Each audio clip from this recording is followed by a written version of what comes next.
إن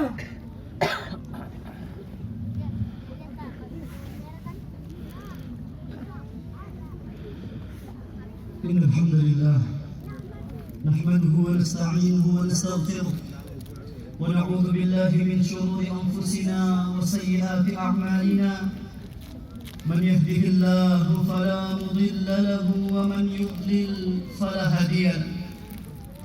وأشهد أن لا إله إلا الله وحده لا شريك له، وأشهد أن محمدا عبده ورسوله لا نبي بعده.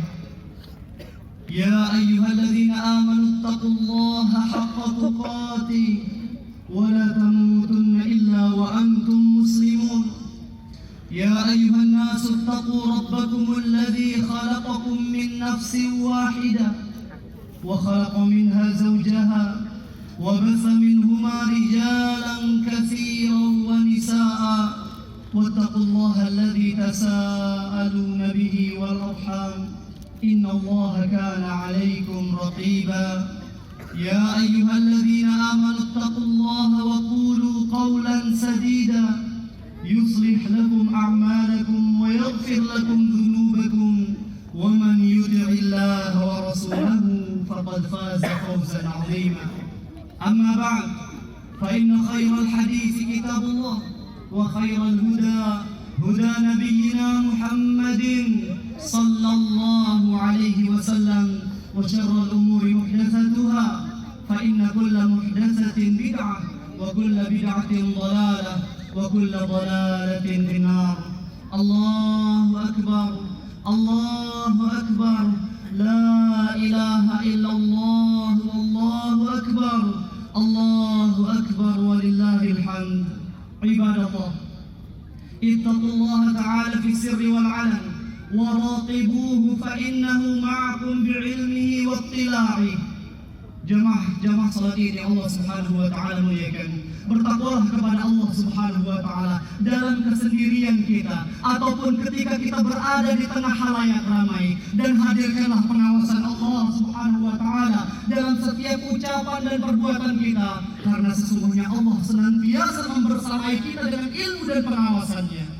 Kemudian jamaah sekalian yang Allah Subhanahu wa taala muliakan, tunaikanlah hak terbesar yang Allah Subhanahu wa taala wajibkan atas kita, yang keberuntungan kita di dunia dan keselamatan kita di akhirat tergantung padanya. Nabi sallallahu alaihi wasallam pernah bersabda, "Fa inna haqqallahi 'alal 'ibad an ya'buduhu wa la yusyriku bihi syai'a, wa haqqul 'ibadi 'ala Allah an la yu'adziba man la yusyriku bihi syai'a." Sesungguhnya hak Allah Subhanahu wa taala yang wajib ditunaikan oleh hamba-hambanya, bahwasanya mereka beribadah hanya kepada Allah dan tidak mempersekutukan Allah dengan sesuatu apapun.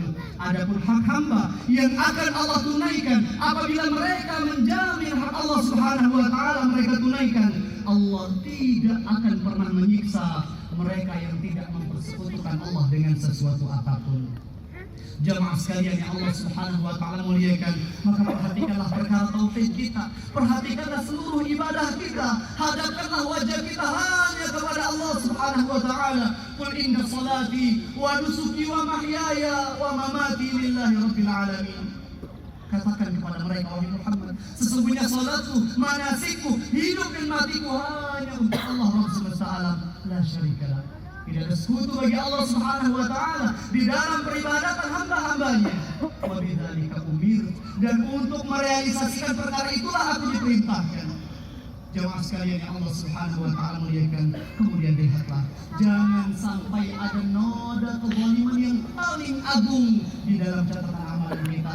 Jangan biarkan ada secuil pun kesyirikan menodai kemuliaan ibadah kita, karena sesungguhnya kesyirikan adalah pembatal amal yang menjadikan sholat kita, puasa kita, dan seluruh amal ibadah kita yang lain tidak akan pernah Allah Subhanahu wa taala terima. Allahu Akbar, Allahu Akbar, la ilaha illallah, wallahu akbar, Allahu Akbar walillahil hamd. Summa as-salat ayyuhal ibad. Kemudian perhatikanlah salat kita jamaah sekalian yang Allah Subhanahu wa taala muliakan, karena sesungguhnya bagian porsi daripada agama kita pada diri kita sesuai dengan kadar dan porsi sholat kita. Maka perhatikanlah, sesungguhnya sholat kita adalah tiang dari agama yang agung ini, dan dia merupakan rukun Islam yang paling penting setelah mengucapkan dua kalimat syahadat, mempersaksikan bahwasanya tidak ada sesembahan yang berhak untuk disembah melainkan Allah, dan bahwasanya Nabi Sallallahu Alaihi Wasallam adalah hamba dan utusan Allah Subhanahu Wa Taala. Barang siapa, kata Nabi Sallallahu Alaihi Wasallam, yang menjaga sholatnya, maka baginya cahaya di hari kiamat. Sholat akan menjadi bukti keimanannya, dan sholat akan menjadi sebab keselamatannya. Adapun mereka yang menyia-nyiakan sholat mereka, maka tidak ada cahaya, tidak ada bukti, dan tidak ada keselamatan baginya di hari kiamat kelak. Dan ketahuilah, sholat merupakan amalan pertama yang seorang hamba akan Allah hisab di atasnya.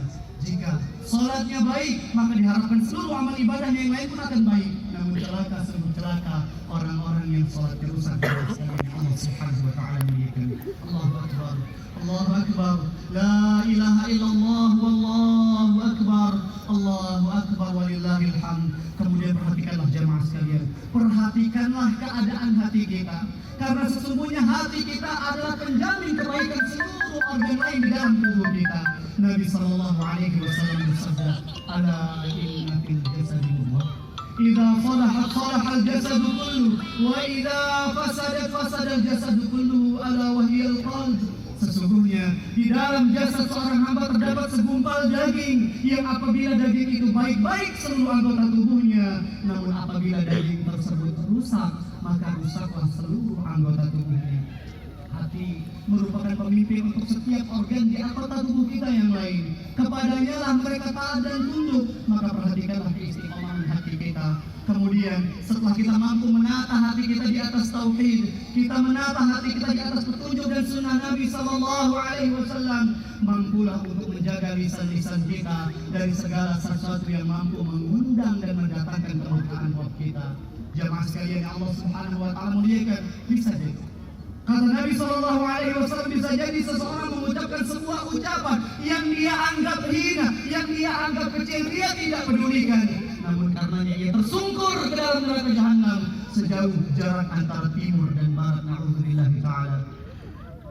Jemaah sekalian yang Allah Subhanahu Wa Taala muliakan, peganglah, lazimi lisan kita di atas perkara-perkara yang Allah Subhanahu Wa Taala ridhai, karena sesungguhnya seorang hamba mengucapkan sebuah ucapan yang di dalamnya terdapat keridhaan Allah, tidak anggap sebagai ucapan yang besar, namun dengannya Allah Subhanahu Wa Taala ridha, Allah ridha kepadanya sampai hari kiamat ditegakkan.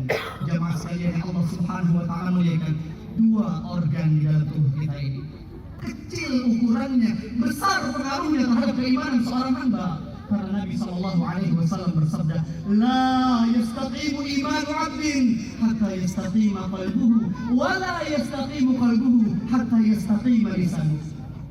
Tidak mungkin, jemaah sekalian, tidak akan pernah istiqomah keimanan seorang hamba sampai hatinya dia istiqomahkan, dan tidak mungkin ia mampu mengistiqomahkan hatinya sampai lisannya dia istiqomahkan. Maka perhatikanlah jamaah sekalian yang Allah Subhanahu Wa Taala muliakan, hidupkanlah hati-hati kita dengan cahaya keimanan, berikanlah nutrisi bagi hati-hati kita dengan ilmu syariat Allah Subhanahu Wa Taala, dan hiasilah lisan-lisan kita dengan kalimat-kalimat indah, dengan al-kalimatut thayyibah yang Allah Subhanahu Wa Taala ridhai atas kita.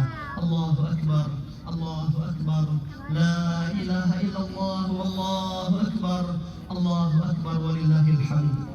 Kemudian jemaah sekalian Allah Subhanahu Wa Taala muliakan, ketahuilah bahwasanya Allah Subhanahu Wa Taala telah membeli dari seluruh orang-orang yang beriman jiwa dan harta mereka, dan sebagai balasannya Allah mempersiapkan bagi mereka surga. Innallaha ashtara minal mu'minina anfusahum wa amwalahum bi anna lahumul jannah. Tunaikanlah apa yang Allah Subhanahu Wa Taala perintahkan, dan tinggallah apa yang Allah Subhanahu Wa Taala larang. Jadilah insan yang senantiasa bertakwa kepada Allah, dan